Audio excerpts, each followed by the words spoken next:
So ayan mga kadrama-rama, alam ko pong inaabangan nyo po no, yung next na mangyayari dito sa Prinsesa ng City Jail. Dahil alam naman po natin mga kadrama na itong si Divina. Nalaman na nga din po niya kung sino talaga yung totoo niyang anak nandun talaga sa poder ni Sherlyn. At yun po ay si Levy na ngayon ay mag-close na nga po talaga sila. At pinapatawag pa nga po ito sa kanya ng Mami D. At alam naman po natin mga kadrama na hindi pa rin po talaga nagkikita itong si Divina at saka itong si Leilani. Hindi pa rin po nakakapunta pabalik doon itong si Divina. Ngayon po talaga ay gusto nga po din malaman talaga ni Divina at pinuntahan niya itong si Leilani doon sa City Jail. Tinatanong niya si Leilani na nasaan ang anak ni Sherlyn. Di ba? Hindi naman po talaga yung basta-basta nasasabihin talaga ni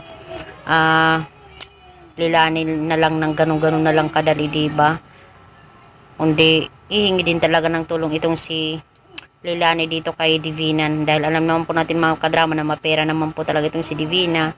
Sasabihin ko ang totoo sa'yo, papalit ang paglaya ko, Divina. Sana nga po talaga mga kadrama ay masabi ni Leilani yung katotohanan dito kay Divina at sana din talaga ay makalabas din siya.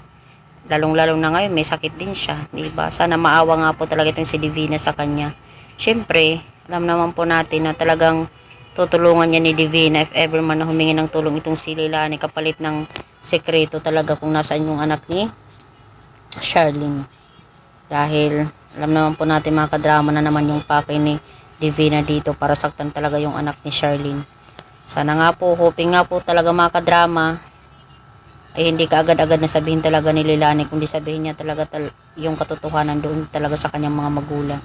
So yun lang po mga kadrama, maraming salamat again sa palagi niyong panonood. Huwag niyo pong kalimutan na i-like, share, i-subscribe yung aking channel para sa susunod na video mga kadrama is pa-update ko po kayo.